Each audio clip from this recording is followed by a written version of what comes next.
Hello Dino Peeps! Today we're going to talk about the many different ways you can get element on Fjordur. Fjordur, unlike most other maps, is absolutely full of ways to generate element. I've picked out a few different methods for you and I will tell you if they are more suitable for beginners or advanced players. Note, however, that you will need the unlocks from the boss fights to use the element efficiently. So let's start with the easier methods. Let's start with the Tek Animals. And I've already talked intensively about the harvesting of elements through the raising of Tek Animals in my element guide for Lost Island. Through various experiments, Tek Paras turned out to be the most efficient type of animal. You breed them, you let them grow up, and then you farm them for metal, element, dust, oil, and electronics. This won't give you super much element dust, but still enough if you want to use it for recipes, for example. The second easy and safe way is to tame element gachas, and normally I wouldn't recommend you to go for it because the luck of getting an element gacha is usually quite low. But there are so many gachas spawning on Fjordur that even I managed to tame 2 element gachas within a week. Element gachas are probably the best tame that passive generates element that you can get on Fjordur with absolutely no trouble. Tame the gacha by throwing out snow pellets because I know most guys will tell you to give them structures to tame, but honestly, who has that many structures left over when in early game? And we do not need a perfect tame. Quite the opposite. If we find a low-level gacha, we can later clone it for cheap and then we have a second gacha.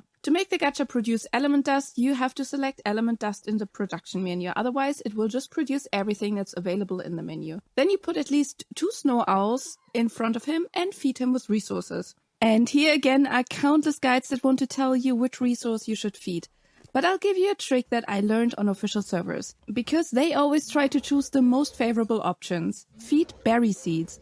Tame an iguanodon, stuff its inventory full with berries, and then use the iguanodon option to get seeds from these berries. You will quickly get thousands of seeds that will keep your gacha busy for at least one real-time day. Although the seeds are not the highest quality food, but you get them quickly and cheaply, especially if you already have a greenhouse. And on the other hand, resources only need low-quality food anyway. Over time, you will need to level crafting skill on your gacha, and this will increase the amount of resources you get. Once you are at 180 element dust per crystal, you have reached the maximum and you do not have to level it further. All further levels in crafting skill will then only cause that you get less dust crystals but more item crystals. And this method is also relatively simple and safe. Next, element shards. You can also farm element shards on Fjordur. It's a medium dangerous method because you have to fly into a cave inside the wyvern trench and collect element shards with your Enkilo. It is medium dangerous because wyverns can follow you into the cave, but there are also magmasaurs, golems, and other small dangerous critters that want to make your life miserable. But once you have eliminated them, you can relax and farm element shards. These can later be converted into complete element in a replicator. So it's not good for farming it at the very beginning to make the replicator, but it's very helpful later when you convert shards into element to use it as an element. Now let's move on to the more dangerous methods, and that is fighting mini bosses. There are 3 different mini bosses on the map, and they are the wolf twins, the bear, and the giant bee. All 3 reward you with element after you defeat them. You get 30 element per boss, and to summon these bosses you need runestones, which you can get from killing alphas. You need in total 30 runestones per boss, and the cooldown between the bosses is 1 hour. Here I will show you the fight Hati and Sköll, the wolf twins. We have already done the boss with unmutated Carnos on our cluster, but mutated is of course a lot faster. And after you defeated the mini bosses, you will unlock the access to the island bosses, and these are the same ones you know from the island, but they have new arenas. To my knowledge, these even give the full amount of element they would on the island. At least in my attempt with the Megapithecus Gamma, I got 40 element when I defeated him. And then there is the end boss, and once you defeated the final boss, you will also get additional element. You get 100 for Gamma, 150 for Beta, and you get full 500 for defeating Alpha. Crafting is probably the most complicated method to get element, and this recipe has been in the game since Aberration and is not used that often, at least in PvE. I know it's different in PvP. And to craft element you need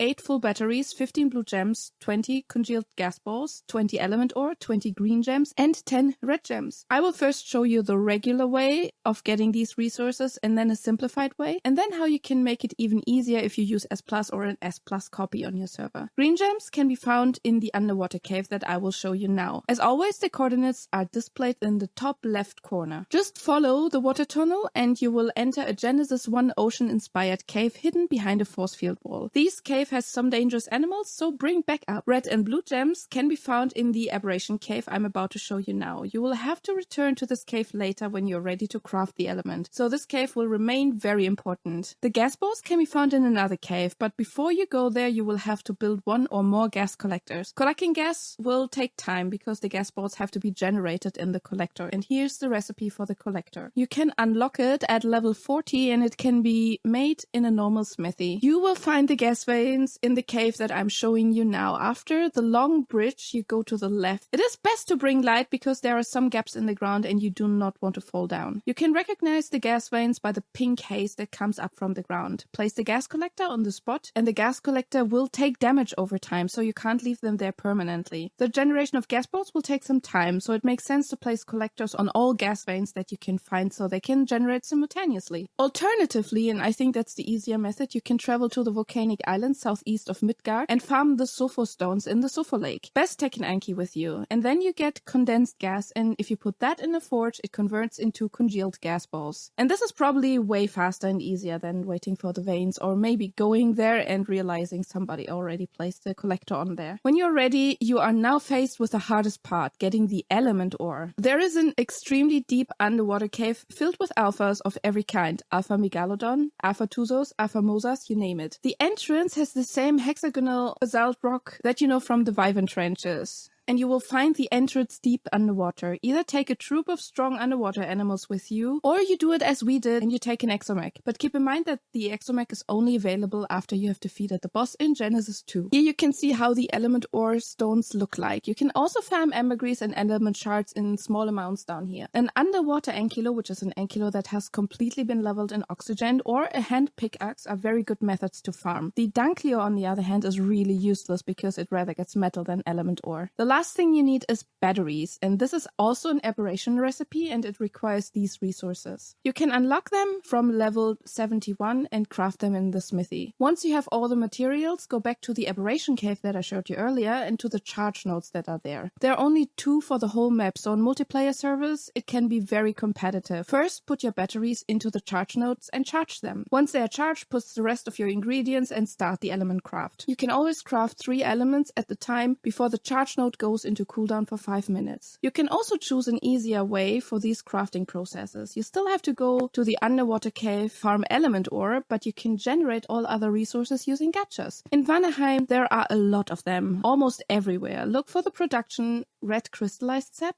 blue crystallized sap, congealed gas balls, and green fragmented gems. These can be used instead of the previous mentioned resources. On the element ore, you will have to get yourself still. And if you now have S+ on your server or an S+ copy, and you already have unlocked some tech, then there are some quality of life changes that make it easier for you to farm element. Again, you can't avoid going into the underwater cave to get the ore, but with the gacha gavagers, item aggregators, crystal cracker, and dedicated storages, you can automate the resource gachas, and all resources will end up in dedicated storages. Please check the unlock conditions in your game yourself, because these and also the recipes can change depending on the mod version you're using. And the procedure is as follows. Your gacha gets into the gacha gavager. This gavager has a large inventory for the gacha food. The pellets of the snow owl are automatically collected with the item aggregator and then sent to the gachas. For the food you need berry crop plots and an iguanodon. The level is not important for now because we almost exclusively level him into weight. You fill his inventory and then you turn the berries into seeds like I showed you earlier. With the advanced multi-tool you can then push the seeds into the gacha gavagers. A gacha gavager completely filled with berry seeds can run about 2 to 3 real-life days. The crystals the gacha drops are collected by the item aggregator, sent to the crystal cracker and then opened. Resources are then sent to the dedicated storages automatically and items stay in the crystal cracker. You can then either use them or put them into a grinder to recycle them into more usable resources again. This sounds a little bit complicated, but with only a little bit of manual work, you can save a lot of time. And by the way, S Plus also comes with a Tek gas collector that sends gas balls mapped wide directly into your dedicated storages. The next step to craft element is to either use the nodes or to build your own element catalyzer. You can place them in the liquid element in the aberration cave, and they will work as a crafting bench for element. To charge your batteries, you will need the S Plus charging station. The charging station needs light pads either in a radius around it or in a nearby vivarium. The light of these light pads is then converted into energy for the batteries. With this system, you can make yourself independent of the charge nodes, especially on busy servers. But so much for crafting element. The last method is more of a meme method of getting element dust. If you have a Ferox and you release it from a cryo capsule, or you throw it from your shoulder, it burrows the ground for element dust, and you get about 20 element dust each time. Not much, but if you have recipes that contain element dust, for example, then it's most likely enough for a few crafts. These are all the methods that you can use to get element on Fjordur. As you can see, the ways are plentiful. And if you want to see how you can get element on Lost Island, then check out this video. And now I wish you much success in the element farming and see you in the next video. Bye!